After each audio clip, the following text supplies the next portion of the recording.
Hello there. Welcome to Raya's Paradise. Thank you so much. This is a podcast that we normally do. I think we do them once a month. So I have with me Dr. Elaine Gorelik. And you are going to talk to us today about the benefits and pros and cons about dental care in today's world. So I'm happy to get all the information, or happy to talk to you about it. Thank you so much. I'm so excited to be here. I think it's a big subject to talk about. Yes. There's definitely a growing population of geriatric population, people over the age of 65, Yep. and we need to know how to better treat them and how to better take care of them and how to prevent any disease from developing. Absolutely. And especially there's definitely a connection between what's going on in the mouth and the generalized systemic health, and we're going to cover that a little bit today. Okay. And then I would like to offer some ideas on how to clean the teeth better. Perfect. And what would be the best preventive care. Great. So I think it would be nice to start talking about kind of what are the things that you recommend as preventative. I think let's talk a little bit about why it's important. Okay. And I think a lot of people don't know how important it is to keep the mouth clean and how important it is to keep the dental disease under control. Okay. There's so many people that and I'm not saying it's easy. It's very difficult to have a good preventive care, especially for residents in the assisted living community, people with dementia, people with Alzheimer's disease. It's the last thing that anybody wants to do is to brush their teeth. Right. So I'll give you some ideas of what's important and how to make it easier.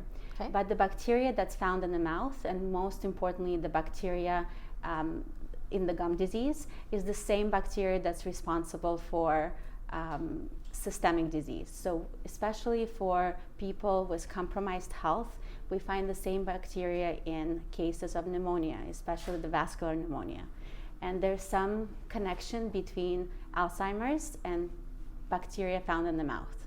Also, periodontal disease is considered to be a chronic inflammation, and we now know that there's so many different conditions that are caused by chronic inflammation. And dementia, in people with dementia, we see how fast it progresses in people with chronic inflammation and periodontal disease. That's why it's so important to take care of it before it develops. So wait, so are you, correct me if I'm wrong, I heard you say that the bacteria that's in the mouth can cause other underlying conditions such as pneumonia. Could it lead to like a flu or a common cold, or is it more serious illnesses? Not necessarily, but there's definitely so in people that are compromised, people with diabetes, people that are on multiple different medications, it's much easier for that particular bacteria to travel to other sites. So it can produce chronic inflammation in the brain, it can produce chronic inflammation everywhere else in the body. So even rheumatoid arthritis is connected to this chronic inflammation. Oh, wow. But particularly people that die, we hear so many elderly die from pneumonia in the hospital, and most of the time it's the same bacteria that's found in the mouth. Interesting. Okay. So it's very important to be able to provide that preventive care and good maintenance. Okay. So then I'd be curious, as I know you've got a lot of nice fun things here for us to go over, so I'd be curious to know, because as you know, we deal with an aging population, and it is hard.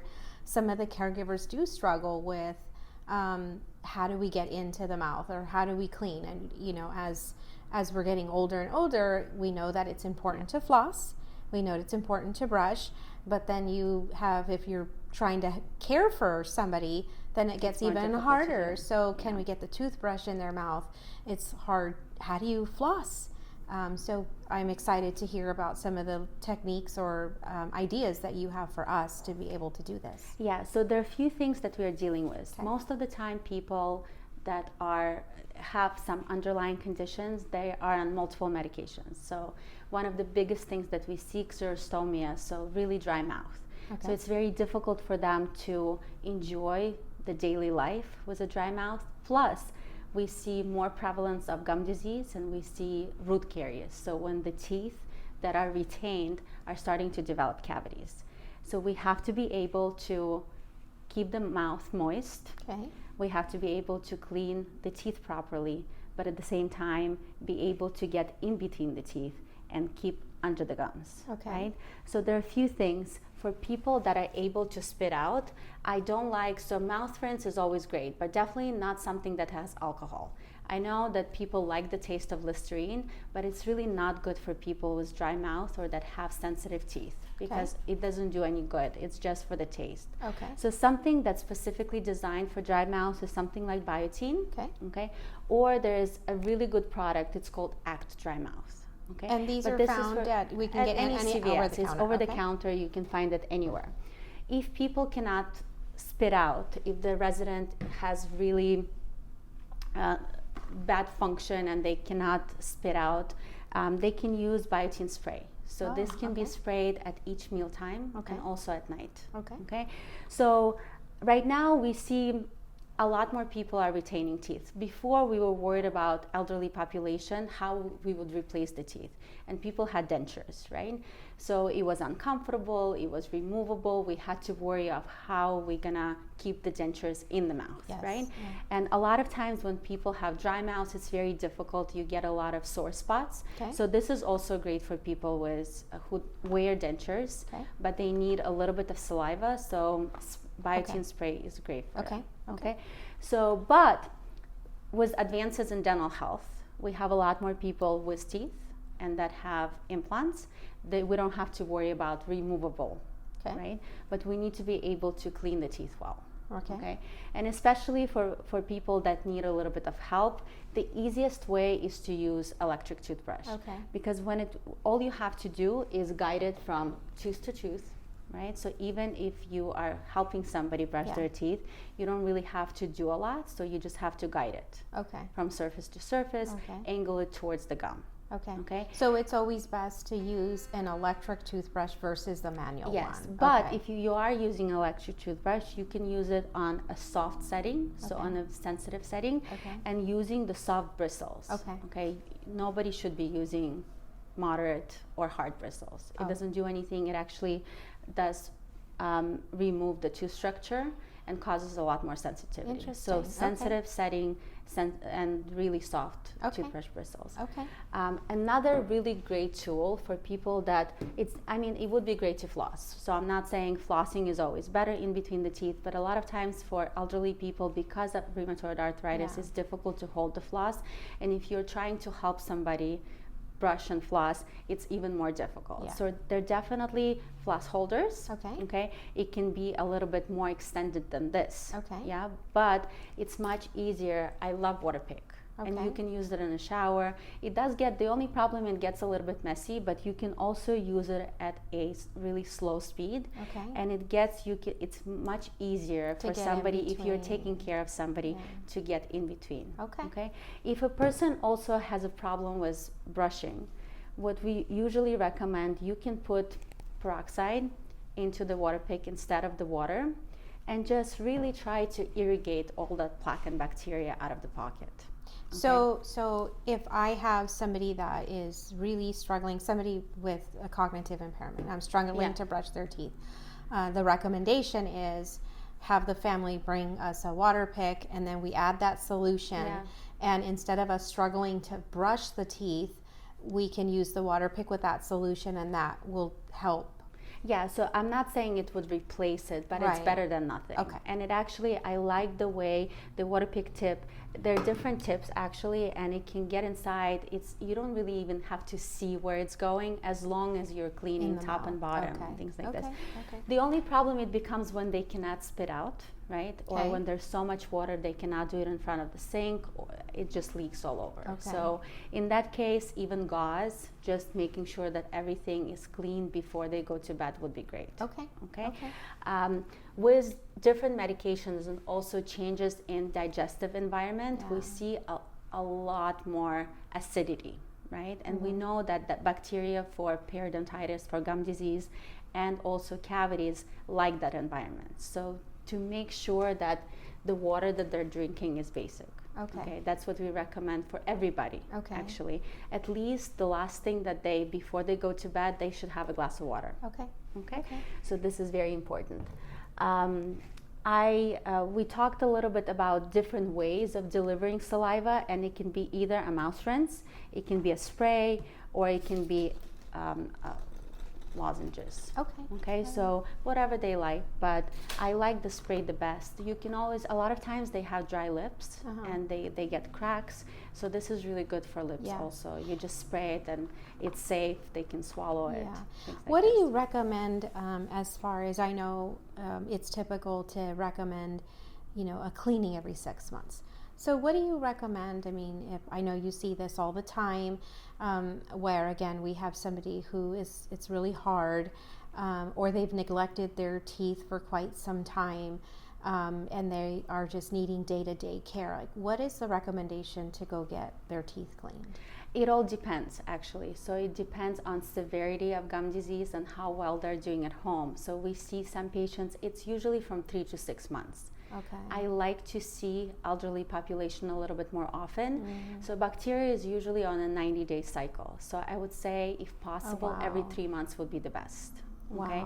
But a lot of times there's difficulty getting to the dental office, or do you have it in your facility when somebody comes and cleans their teeth? That would be great too. We do. Sometimes we can find the mobile dentist, sometimes we can't, but even that, it can be very difficult to have, you know, somebody actually sit in the chair and cooperate with, as you see. So I mean, as much as we would like to do that, and then I know some residents, they go out to the dentist and then they come back and they've got a lot of, you know, concerns in the mouth, but it all relates to brushing, right?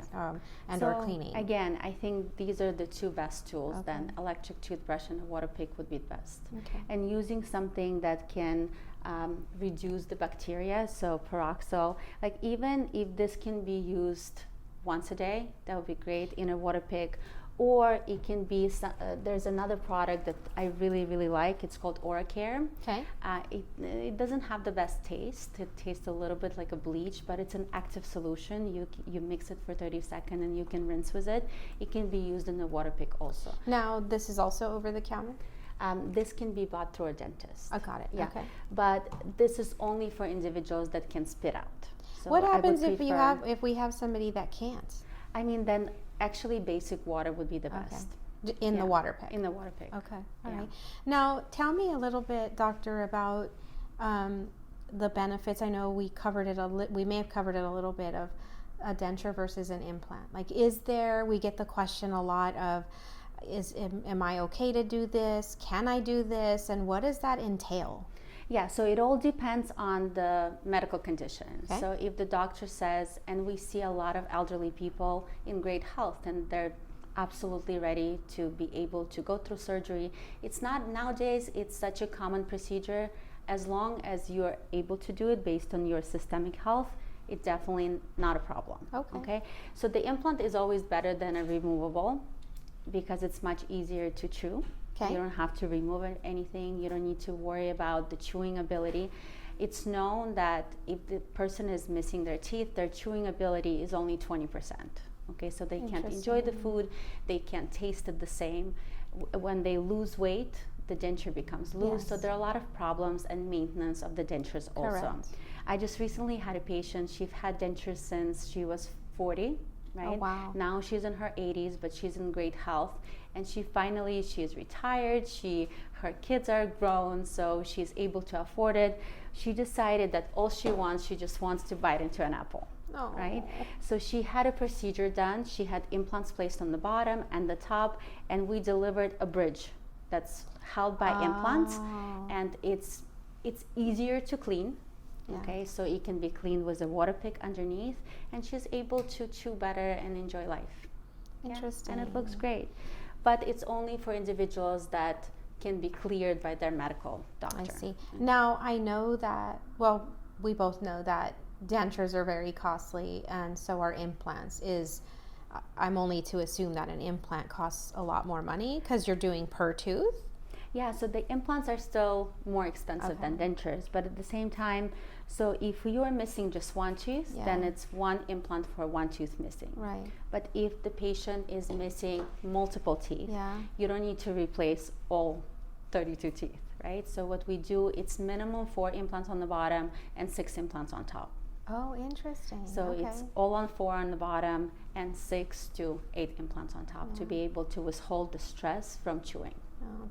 Well, this is all very beneficial information, and more so importantly, like what are some of the things that you guys or dentists or doctors see in today's world with gums and teeth and how to take care of them, right? Because I know that it's not the same as it was before. Yeah, definitely. One more thing that I wanted to mention, definitely oral cancer is on the rise. So it's important to still see a dentist, and we see in people, and it's not only in smokers, it's very important to have oral cancer screening at least once a year, because unfortunately we only find out about oral cancer when it's already outgrown. So in elderly population with different conditions happening, it's a lot easier to overlook because there's so much plaque and there's so many sores from different things that a lot of times oral cancer is missed. Well, and I also feel like with residents that have the cognitive disorder, everyone's so focused on the other issues of taking care of them in the day-to-day. And I say this because I took care of somebody who had a lot of behaviors, and after multiple medical clearances, we figured out that she had a rotted tooth in her mouth, and nobody would have ever looked at that. So, but how does one check for screening of cancer, or what are some of the signs that you have to see a dentist? We take a careful look. We look at the tongue, we look at the oral mucosa to make sure there are no bumps, redness, sores that look suspicious. But is that so one of the signs is the soreness or the redness in the mouth? Not only. So a lot of times it's silent. You don't have any symptoms. Yeah. So it's very important also, I brought this, there are different tools. Okay. A lot of them have bigger handle, so brushing the tongue. Because a lot of oral cancers happen from the tongue. From the tongue. Yeah. Wow. Well, thank you so much. This was all very beneficial. I'm not sure if there's anything else that you want to cover for our audience, but I think this is super, super helpful, and even for people who us that we take care of the population that is very vulnerable. Yes, I definitely want to raise awareness, and I want people to know that teeth are important and gums are important, and it actually responsible for a lot of different systemic problems that happen. And that's something that, especially in elderly, when they already have so many different problems, including diabetes, heart disease. This is definitely one of the things that we want to keep under control. Yeah, and I had heard that before, but I didn't know it was that serious, where a lot of the bacteria comes from the mouth and then it goes into our system. And I know that I have heard, and you can correct me if I'm wrong, but if you have a procedure and you're not medically cleared, then it can cause more severe issues because it's in the mouth, right? Yeah, and we do pre-medicate quite a large population if it's recommended. Got it. Especially people that have joint replacement or people with vascular problems are definitely pre-medicated. Wow. Well, again, thank you so much for joining us today. And I'm sure that if people have if they have questions or whatever, I'll bring you back and we can answer more of these questions. But I think this has been very beneficial. Thank you, doctor, for being here. Thank you so much for having me. You're welcome. Thank you.